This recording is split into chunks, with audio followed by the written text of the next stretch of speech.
Have you ever looked at your bank account, your investments, or your progress and felt like you're behind? Even when the numbers are solid, you're not alone. Today, I'll walk you through my latest portfolio update. But more importantly, we'll talk about why so many of us feel like we're not doing enough, even when we are.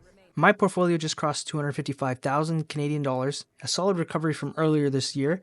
Top positions include NVDA, Tesla, and TD Bank. But despite the green numbers, that feeling of being behind still creeps in. Why? Before we dive into the real reason behind that feeling, do me a quick favor, and if you've ever felt even a little financially behind, hit the like button, helps grow the channel, and tells me I'm not the only one thinking about this stuff.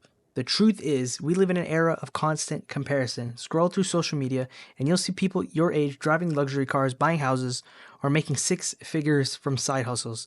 That creates unrealistic expectations, even if you're ahead financially.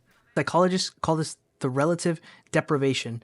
It's not about what you have, it's about what you think others have. Even if you're in the top 10%, you can feel poor if your reference point is a billionaire. Let's say you saved 50K or invested in index funds like VFV or Apple, that's amazing. But if all you see are 10x returns and viral hustle videos, your reality starts feeling average, even when it's anything but. Looking back at my own journey, my portfolio dropped hard, then came back stronger. I've learned to zoom out and play the long game. What matters isn't how fast you grow, it's that you keep growing. How to feel financially proud again. So you got to track your progress, not someone else's. Set real personal milestones. Remember, net worth does not equal self-worth. And focus on building assets, not comparing lifestyles. If you're investing constantly, building skills, and staying out of bad debt, you're ahead of 90% of people. Don't let flashy success posts make you forget that.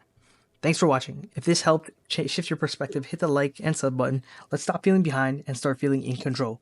Hope you guys have an amazing rest of your day. I'm out. Show some love. Peace.